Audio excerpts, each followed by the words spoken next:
बिस्मिल्लाहिर्रहमानिर्रहीम। अस्सलाम वालेकुम नाज़रीन, आप यूट्यूब चैनल देख रहे हैं। मैं इमरान खान हूँ। सुप्रीम कोर्ट ऑफ पाकिस्तान में एक नया कट्टा खुल गया है और मामला ये हुआ है कि जस्टिस अमीनुद्दीन खान साहब ने और जस्टिस नईम अख्तर अफ़गान साहब ने, ये उन 5 जजेस में से हैं जो अक्सरियत में चले गए थे मखसूस नशस्तों वाले फ़ैसले में।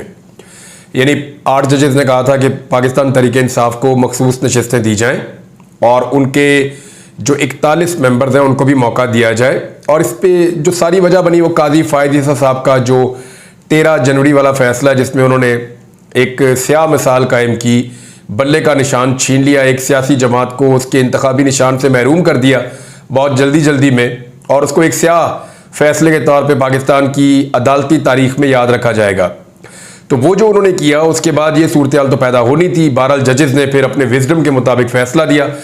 अक्सरियती जजेस ने जो फ़ैसला दिया है उसके ऊपर तनकीदी नोट इसको कहा जा सकता है, यानी अक़लियती नोट एक तनकीदी नोट की शक्ल में सामने आया और आगे एक क्वेश्चन मार्क लगा दिया। मरियम नवाज़ खान साहिबा ने, जर्नलिस्ट हैं और ये कोर्ट्स को कवर करती हैं, तो इन्होंने बड़ा अच्छा इसके ऊपर एक पूरा एक ब्लॉग भी लिखा है और उसके अंदर बड़ी तफसीलात हैं कि कौन सी 16 वजूहात हैं जो इस फैसले में लिखी गई हैं। बहरहाल जस्टिस अमीनुद्दीन खान साहब ने और जस्टिस नईम अख्तर अफ़गान साहब ने जो फैसला दिया है, फैसला तो नहीं है, उनका 29 सफ़हात का इख्तलाफी नोट है, जबकि अभी तक तफसीली फैसला आना बाकी है। तो वो जो इख्तलाफी नोट है वो क्या कह रहा है, इसकी खबर पहले मैं आपको दे देता हूँ। पीटीआई को मखसूस नशिस्तें मिलने के केस में जस्टिस अमीनुद्दीन और जस्टिस नईम अख्तर अफ़गान साहब ने इख्तलाफी फैसला जारी किया है। सुप्रीम कोर्ट के पीटीआई को मखसूस नशिस्तें मिलने के फैसले पर जो इख्तलाफी नोट है उसमें कहा गया कि पाकिस्तान तहरीक इंसाफ मौजूदा केस में फरीक नहीं थी। ऐसा फैसला जो आइन के मुताबिक ना हो, कोई भी आइनी इदारा अमल दरामद का पाबंद नहीं है। देखिए, अगर किसी जगह से चोरी का माल मिल गया है तो वो पहुंचेगा तो मालिक तक ही, चाहे मालिक उस केस में फरीक बने या ना बने, यानी ये जाएगा तो माल उसी के पास जो उसका असल मालिक था। तो अवाम ने तो वोट पाकिस्तान तहरीक इंसाफ को दिया था। बहरहाल जितनी मुझे समझ आएगी उतनी बात मैं कर लूँगा, क्योंकि उन्होंने अपना इख्तलाफी नोट या इख्तलाफी फैसला लिख दिया है, तो अब वो फैसला आ गया, उसके ऊपर तनकीद या उसकी तारीफ की जा सकती है। ये भी कहा कि पीटीआई मौजूदा केस में फरीक नहीं थी। ऐसा फैसला जो आइन के मुताबिक ना हो, कोई भी आइनी इदारा अमल दरामद का पाबंद नहीं है। यानी ऐसा लगता है कि जजेस आइनी इदारे को या इलेक्शन कमीशन को ये कह रहे हैं कि ये फैसला आइन के मुताबिक नहीं है, तो फिर आप इसके ऊपर अमल दरामद के पाबंद नहीं है। लेकिन 2 जजेस की अक़लियती राय है। अक्सरियती जजेस जो कहना था वो कह चुके हैं और पूरा एक तरीक़ाकार भी दे चुके हैं। वो तरीक़ाकार मैं भी आपको आगे पढ़ के सुना दूंगा। 80 अरकान असम्बली अक्सरियती फैसले की वजह से अपना मौक़िफ़ तब्दील करते हैं तो वो नाअहल भी हो सकते हैं। ये भी कह दिया कि पाकिस्तान तहरीक इंसाफ सारी बार चली जाएगी, ये भी इसमें इख्तलाफ में शामिल है। इसकी आइनी और कानूनी हैसियत तो कोई नहीं है, इससे फ़र्क कोई नहीं पड़ेगा, लेकिन जजेस की एक राय है और जजेस की ये राय इसके अलावा कुछ भी नहीं है। मिसाल के तौर पे कुछ भी हो जाए, जो 8 जजेस ने अक्सरियती फैसला दे दिया वही फैसला है। अब ये जजेस कुछ भी कहते रहे, उससे फर्क कोई नहीं पड़ता, ग्राउंड रियलिटी तब्दील नहीं होगी। अच्छा, उन्होंने फैसले में कहा कि मुख्तसर फैसला सुनाने के बाद 15 दिनों का दौरानिया खत्म होने के बावजूद अक्सरियती फैसला जारी ना हो सका और तफसीली फैसले में ताखीर के बायस हम मुख्तसर हुक्मनामे पर ही अपनी फाइंडिंग दे रहे हैं। वैसे जो मैंने कोर्ट रिपोर्टर से बात की है या इधर उधर, तो क्योंकि उनको एक्टिविटीज़ पता चलती रहती हैं जजेस की कि कौन होमवर्क कर रहा है, कौन जजेस काम कर रहे हैं, तो उन्होंने अपने सोर्सेज से मुझे ये बताया कि बहुत जल्द तफसीली फैसला जो अक्सरियती जजेस हैं 8 जजेस, उनका भी अक्सरियती फैसला बहुत जल्दी आने वाला है। इख्तलाफी नोट में कहा गया कि साबितशुदा हकीकत है कि सुन्नी इत्तेहाद कौंसिल ने बतौर सियासी जमात आम इंतखाबात में हिस्सा ही नहीं लिया। यानी सुन्नी इत्तेहाद कौंसिल को भी नहीं देनी, पाकिस्तान तहरीक इंसाफ को भी नहीं देनी, तो देनी किसको है? तो वो ये बार बार जजेस इसी पे जोर दे रहे हैं कि ये उन्हीं को जानी चाहिए थी सीटें जिनको तकसीम की गई थी, यानी पीडीएम की जमातों को। हत्ता कि सुन्नी इत्तेहाद कौंसिल के चेयरमैन ने भी आज़ाद हैसियत में इंतखाब लड़ा और उसकी वजूहात ये थी कि इलेक्शन कमीशन उन्हें इलेक्शन लड़ने ही नहीं दे रहा था उनकी अपनी नशिस्त के ऊपर या उनकी अपनी पार्टी के तौर पर। इख्तलाफी नोट में कहा गया कि पीटीआई मौजूदा केस में फरीक नहीं थी, उसे रिलीफ देने के लिए आर्टिकल 175-185 में तफवीज़ दायरा इख्तियार से बाहर होना होगा। इख्तलाफी नोट में सुन्नी इत्तेहाद कौंसिल की जानिब से इलेक्शन कमीशन को लिखे गए 4 खतूत भी शामिल किए गए हैं। नोट में कहा गया कि आज़ाद उम्मीदवारों को इलेक्शन कमीशन कौमी असम्बली और तीनों सूबाई असम्बलियों में तरीक़ाकार मुकम्मल होने के बाद तस्लीम किया। 39 या 41 अरकान असम्बली जिसका मुख्तसर अक्सरियती फैसले में हवाला दिया गया है, ये मामला कभी मुतनाज़ था ही नहीं। किसी अदालती कार्रवाई में यह एतराज नहीं उठाया गया था कि अरकान ने सुन्नी इत्तेहाद काउंसिल में शमूलियत इख्तियार नहीं किया। इख्तलाफी नोट में कहा गया कि तहरीके इंसाफ, इलेक्शन कमीशन और ना ही हाई कोर्ट में फरीक थी, जबकि सुप्रीम कोर्ट में फैसला जारी होने तक भी पाकिस्तान तहरीके इंसाफ फरीक नहीं थी। 13 रुकनी फुल कोर्ट की 8 समातों में सबसे ज्यादा वक्त का इस्तेमाल जजेस के सवालात पर हुआ। इख्तलाफी नोट में मजीद कहा गया है कि सुप्रीम कोर्ट में दौरान समाअत कुछ जजेस ने यह सवाल भी पूछा कि क्या मखसूस नशिस्तें पाकिस्तान तहरीके इंसाफ को दी जा सकती हैं, जिस पर कोई वकील मखसूस नशिस्तें पाकिस्तान तहरीके इंसाफ को देने पर मुत्तफिक नहीं हुआ, जबकि कंवल शोजब के वकील सलमान अकरम राजा ने भी दलाइल में वाज़े कहा कि मखसूस नशिस्तें पाकिस्तान तहरीके इंसाफ को देने से इत्तफाक नहीं करता हूं। लेकिन पाकिस्तान तहरीके इंसाफ तो इसको सेलिब्रेट कर रही है और तहरीके इंसाफ इस फैसले से खुश है। अब फैसले के ऊपर तो होना है जी अमल दरामद, और इस अमल दरामद में कितनी ताखीर हो सकती है इसके हवाले से ये एक स्टेटमेंट है, और ये है जी मुतीउल्लाह जान साहब, ये सीनियर सहाफ़ी हैं और कोर्ट्स को कवर करते हैं। उन्होंने कहा कि सुप्रीम कोर्ट के हुक्म के मुताबिक 6 अगस्त पीर के दिन तक इलेक्शन कमीशन ने पीटीआई के 41 एमएनए और तमाम दीगर एमपीएस की फहरिस्तें पार्टी को दी गई हैं। खवातीन और अक़लियतों की मखसूस नशिस्तों समेत अपनी वेबसाइट पर शाया करके सुप्रीम कोर्ट पर फैसले में अमल दरामद की रिपोर्ट जमा करवानी है। वो ये कह रहे हैं कि 6 तारीख तक का टाइम है, पीटीआई के सारे बंदे इकट्ठे करके आपने बताना है। इलेक्शन कमीशन की वेबसाइट पे ये लग गए हैं, मखसूस नशिस्तों के बंदे लेके आपने वो भी बताना है, खवातीन की ये भी लग गई हैं।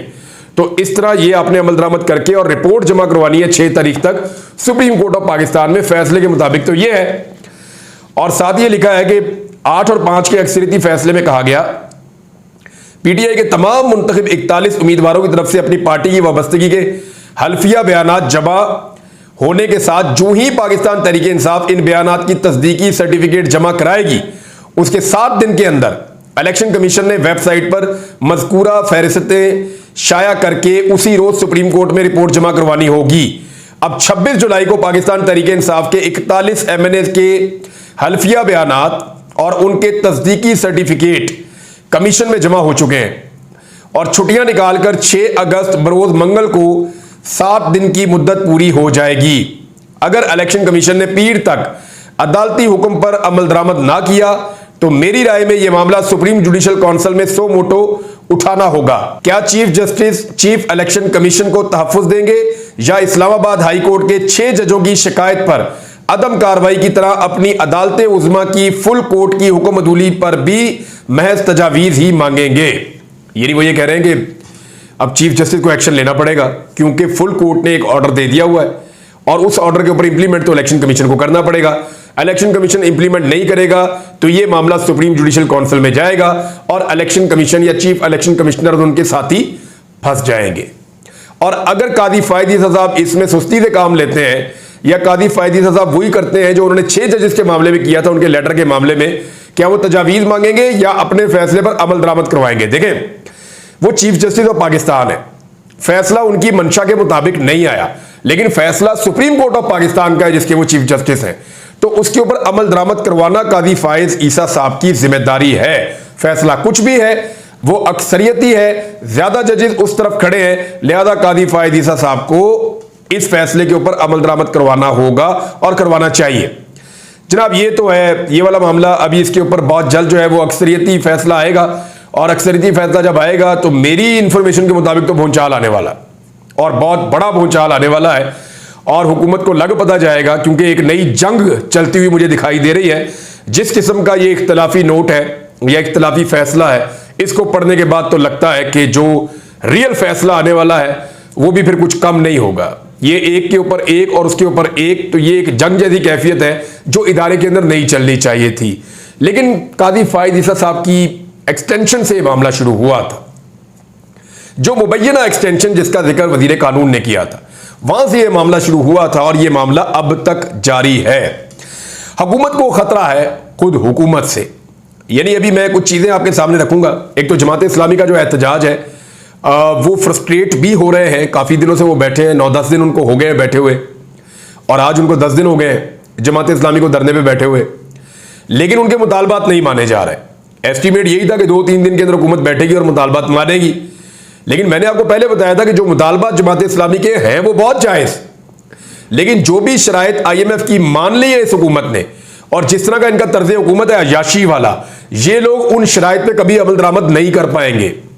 वो शक्लें और होती हैं ना, वो लोग ही और होते हैं जो इन शराइत पे अमल दरामद कर पाए। अब ये अफगानिस्तान की गवर्नमेंट तो है नहीं कि जो एक गाड़ी के अंदर गुजारा कर लेगा उनका सदर, या उनके जो ताकतवर लोग हैं, उनके वजारतें जो हैं उनकी, वो एक एक दो दो गाड़ियों में गुजारा कर लेंगे। इधर तो जनाब बेगमात की गाड़ियां अलग हैं, घर अलग है, मुलाजिम अलग है, बिजली अलग है, पेट्रोल अलग है, खर्चे अलग हैं, बाहर के टूर अलग है, अंदर के टूर अलग है, तनख्वाहें अलग है, अयाशियां अलग है। यहां तो बेशुमार चीजें हैं। तो ये अपनी जिस अयाशी वाली जिंदगी के लिए ये लोग इक्तदार में आते हैं, क्या जमात इस्लामी के धरने के लिए उसको छोड़ देंगे? ये नहीं छोड़ेंगे। दूसरी बात यह है कि जमात इस्लामी ने जो चीजें मांगी, महंगाई के मामले में, रिलीफ के मामले में, जमात इस्लामी ने जो कुछ मांगा बिजली के बिलों के मामले में, वो चीजें दे ही नहीं सकते। IPPs के मामले में नहीं कर पाएंगे, मुमकिन नहीं है, क्योंकि IMF ने इनको जकड़ लिया है और ये उस जकड़बंद से बाहर नहीं निकल पाएंगे। लिहाजा जमात इस्लामी की फ्रस्ट्रेशन बढ़ रही है, वो इस पर मनसूबाबंदी कर रहे हैं कि वो यहां से उठ के D चौक की तरफ मार्च करें। क्या करें? क्योंकि देखें अब उनकी तादाद बढ़ रही है, ऐसा नहीं है कि कम हो रही है। जिस वक्त से इमरान खान साहब ने स्टेटमेंट दिया है जमात इस्लामी के हक में, अब शाम के वक्त आप उस धरने में जाए, वहां तादाद बढ़ना शुरू हो गई है। जमात इस्लामी के अपने वर्कर बड़े तगड़े हैं, बहुत बड़ी तादाद में आते हैं, वो जहां भी होते हैं पहुंचते हैं। इसी तरह पाकिस्तान तहरीक इंसाफ के कारकुन भी वहां जाना शुरू हो गए इमरान खान साहब के कहने के बाद, और कुछ पाकिस्तान तहरीक इंसाफ के रहनुमा जो है वो वक्तन फवक्तन चक्कर भी लगाते हैं। तो इस वजह से अब वहां पे गहमा गहमी बढ़ रही है रावलपिंडी में। दूसरी उनके पास ये राय है कि वो या तो फिर एक हड़ताल की कॉल दे दें, मुल्क की हड़ताल कर लें और D चौक की तरफ या तो मार्च करें। अब ये सारी चीजें जो है वो जमात इस्लामी के अंदर तय हो रही हैं और आने वाले दिनों में हुकूमत को इसको जल्द तय करना चाहिए, वरना हुकूमत के लिए मुश्किलात बढ़ेंगी। प्रॉब्लम यह है कि इस वक्त नवाज शरीफ कुछ और चाह रहे हैं और शहबाज शरीफ साहब कुछ और देख रहे हैं। नवाज शरीफ साहब के प्रॉब्लम्स क्या हैं, पहले जरा आप इसके ऊपर गौर कर लें। एक तो यह है कि नवाज शरीफ साहब जिस चक्कर में पाकिस्तान वापस आए थे वो चक्कर पूरा हुआ ही नहीं, यानी जो कुछ वो सोच कर आए थे वो नहीं हुआ। नंबर एक तो उनको पूरा यकीन था कि वो वजीर आजम पाकिस्तान बनेंगे, उनकी पूरी पार्टी को यकीन था, जिस तरह उनको बुलाया गया, जिस तरह उनके केसेस खत्म किए गए, जिस तरह उनके ऊपर से पाबंदी खत्म की गई, उनको इलेक्शन लड़ने के लिए अहल किया गया। इन सारी चीजों के बाद नवाज शरीफ साहब वजीर आजम पाकिस्तान बनेंगे, ये उन्होंने पत्थर पे लकीर लिख दिया था, वो नहीं हो सका। फिर 2/3 अक्सरियत मिलेगी नवाज शरीफ साहब को, इसका उनसे वादा किया गया था, ये बहुत सारे लोगों ने बहुत सारी जगहों पर रिपोर्ट किया है, लेकिन 2/3 अक्सरियत नहीं मिली। और उसका कसूर किसी और का नहीं है, PMLN का अपना है। भाई जब आप वोट ही नहीं ले सकते तो कोई भी एस्टेब्लिशमेंट हो, कितनी भी ताकतवर हो, वो आपको एक लेवल तक ही सपोर्ट कर सकती है। इस मरतबा तो लेवल ही नया सेट कर दिया गया है आपकी सपोर्ट में, जाली फॉर्म 47 आपके हाथों में पकड़ा दिए गए हैं, इससे ज्यादा तो कोई भी कुछ नहीं कर सकता। लेकिन फिर भी आपको 2/3 अक्सरियत नहीं दिलाई जा सकती। 25 सीटों वाली 30 सीटों वाली पार्टी जो है, 17 वैसे पाकिस्तान तहरीक इंसाफ कहती है, चले 25-30 भी आप लगा लें, इतनी सीटों वाली पार्टी को 224 तक कैसे पहुंचाया जा सकता है? मुमकिन नहीं है। अब 150-200 सीटें आपको मजीद नहीं दी जा सकती। फिर मियां नवाज शरीफ साहब को प्रॉब्लम यह भी हो रही है कि अवाम के अंदर उनकी पजीराई भी खत्म हो गई। बरतानिया में बैठ के उनको ऐसा लगता था कि सिर्फ ये पाकिस्तान तहरीक इंसाफ के कुछ ओवरसीज पाकिस्तानी है, यही आके हमें बुरा भला कहते हैं, जब मैं पाकिस्तान पहुंचूंगा तो बल्ले बल्ले हो जाएगी। और शुरू में उनको बल्ले बल्ले करके भी दिखाएगी। पूरे पाकिस्तान से जलसा इकट्ठा किया गया, नाकाम और फ्लॉप किस्म का शो था, रात गया था कि उन्होंने किया। पूरे पाकिस्तान से लोगों को लेके, बलूचिस्तान से बंदे उठा उठा के लाए बसों में भर भर के। सारे लोग आपस में बातें कर रहे थे, कोई मियां साहब की बात ही नहीं सुन रहा था, और मियां साहब भी वहां पे लोगों को नहीं देख रहे थे, कबूतर उड़ा रहे थे। तो इस चक्कर में मियां साहब को लगता था कि बड़ी पजीराई होगी, अवाम में पजीराई भी नहीं मिली मियां साहब को, क्योंकि यह दावा किया गया था कि जिस टाइम मैं पाकिस्तान में एयरपोर्ट पे उतरूंगा तो पाकिस्तान मेरा हो जाएगा। यह नवाज शरीफ और उनके साथियों की तरफ से दावा था कि नवाज शरीफ जिस वक्त पाकिस्तान के एयरपोर्ट पे उतरेगा पाकिस्तान उसका हो जाएगा, लोग इमरान खान को भूल जाएंगे। लेकिन ऐसा हुआ नहीं। फिर इनकी हुकूमत तो बन गई, लेकिन ये लोगों को रिलीफ देने में बिल्कुल नाकाम है। पजीराई तो पहले ही नहीं है, जो रही सही मकबूलियत है वो भी जाती रही। अब रोजाना हम किसी ना किसी PMLN के वर्कर्स का इंटरव्यू सुन रहे होते हैं, वो खुद गालियां दे रहे होते हैं कि हमने इनको क्यों वोट डाल दिया। वजह यह है कि इन्होंने लोगों से जीने का हक छीन लिया है। फिर सियासी फैसलों में PMLN इस वक्त आजाद नहीं है। हुकूमती और सियासी दोनों तरह के फैसलों में PMLN इस वक्त आजाद नहीं है। यानी कभी कहते हैं हम PDA पाबंदी लगाने जा रहे हैं, फिर एक टेलीफोन आता है फिर बैठ जाते हैं। कभी कहते हैं हम इमरान खान पे गद्दारी का मुकदमा बनाएंगे, फिर एक जरा सी बात होती है फिर बैठ जाते हैं। कभी कहते हैं हम फलां जगह पे ये एक्शन लेने जा रहे हैं, फिर करने लगते हैं, फिर बैठ जाते हैं। कभी कहते हैं नहीं हम फलां जगह के ऊपर फलां रिव्यू में जाएंगे, फलां चीज करेंगे, एक फोन आता है बैठ जाते हैं। तो ना इनके पास सियासी फैसलों का इख्तियार है, ना इनके पास इंतजामी फैसलों का इख्तियार है। मियां साहब का एक बड़ा प्रॉब्लम यह भी है। एक और जो मियां साहब का बड़ा प्रॉब्लम है जो उनको इरिटेट करता है, मियां साहब हमेशा ए टीम में रहे हैं, यानी इस्लामाबाद वाली टीम में। वजीर आजम, वजीर खारजा, वजीर दाखिला, वजीर दिफा, सारे मियां साहब के अपने। इस मरतबा गेम उल्टा हो गया, मियां साहब बी टीम में आ गए हैं और वो जो बी टीम वाला खिलाड़ी था शहबाज शरीफ, वो ए टीम में चला गया है। और मजे की बात यह है कि इन दोनों टीमों के ऊपर जो कोच आकर बैठ गया है वो हमेशा से इनका सियासी मुखालिफ आसिफ अली जरदारी। यानी मियां साहब खुद तो चले गए बी टीम में, ए टीम में उनका भाई पहुंच गया जो उनसे जूनियर है, लेकिन साथ ही साथ आसिफ अली जरदारी जो है वो ऊपर कोच बनकर आके बैठ गए हैं। और चेयरमैन सेनेट और सदर पाकिस्तान दोनों आईनी ओहदे उन्होंने ले लिए हैं और इन ओहदों से इंपीचमेंट के बजाय उनको हटाया नहीं जा सकता। तो नवाज शरीफ साहब ने अपने हाथ काट दिए हैं। अब कई वुज़रा ऐसे हैं इस वक्त हुकूमत में जो मियां नवाज शरीफ साहब की चॉइस ही नहीं है, शहबाज शरीफ साहब की चॉइस ही नहीं है, और वो वुज़रा और उनकी कारकर्दगी का जो मलबा है वो किसी और पे नहीं गिर रहा, वो मियां नवाज शरीफ साहब पे और उनकी सियासत के ऊपर मलबा गिर रहा है। दूसरी बात यह है कि दुरानी साहब ने दावा भी किया और मोहम्मद अली दुरानी साहब ने, साबिक इंफॉर्मेशन मिनिस्टर भी रहे हैं, उन्होंने कहा ये नवाज शरीफ साहब लंदन जाना चाहते हैं वापस और जाकर दोबारा अपना बयानिया बनाना चाहते हैं और अब उनको जाने नहीं दिया जा रहा या उनकी पार्टी उनको रोक रही है, जैसे भी है। बहरहाल उनकी ये खबर है, मेरी नहीं है, लेकिन उनका ये दावा है कि वो जाना चाह रहे हैं। फिर इमरान खान साहब को जो लगातार कामयाबी मिल रही है, यानी इलेक्शन वो जीत रहे हैं, मकबूलियत उनकी बढ़ रही है, लोग उनके पीछे चल रहे हैं, बयानिया उनका पाकिस्तान में और पूरी दुनिया में फैल रहा है, अमेरिका से उनके लिए आवाज़ें उठ रही हैं, यूरोप से उनके लिए आवाज़ें उठ रही हैं, अक़वाम मुत्तहिदा से उनके लिए आवाज़ें उठ रही हैं। मियां नवाज शरीफ 3 दफ़ा वज़ीर आज़म बने, आज तक कभी कहीं से कोई आवाज़ ही नहीं उठी। आवाज़ सिर्फ वहाँ से उठती है जहाँ ये कारोबार करते हैं, कतर में, सऊदी अरब में, और कोई इनके लिए बात ही नहीं करता। तो ये इमरान खान की कामयाबियाँ भी मियां साहब के लिए प्रॉब्लम है।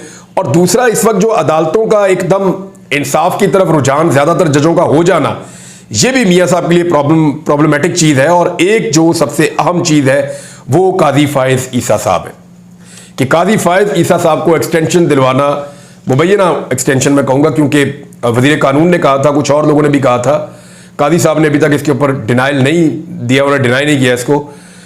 लेकिन बात यह है कि अगर तो नवाज शरीफ साहब के लिए कोई वाहिद उम्मीद हो सकते हैं तो वो काजी फायज ईसा साहब हो सकते हैं। और उसकी वजह यह है कि नवाज शरीफ साहब तभी पाकिस्तान आए जब काजी फायज ईसा साहब चीफ जस्टिस बने। तो अगर उनको एक्सटेंशन नहीं मिलती तो मियां साहब के लिए पाकिस्तान में ऑप्शंस मजीद कम हो जाएंगे। तो मियां साहब की सियासत इस वक्त फ्रस्ट्रेशन से भरी हुई है, उन्हें समझ नहीं आ रही कि मैं कैसे कंट्रोल करूं। उनके सारे मुखालिफिन जो है वो किसी ना किसी सूरत में एंजॉय कर रहे हैं और मियां साहब की सियासत लगातार नीचे गिरती जा रही है। अब तक के लिए इतना ही, अपना ख्याल रखिएगा, अपने इस चैनल का भी। अल्लाह हाफिज़।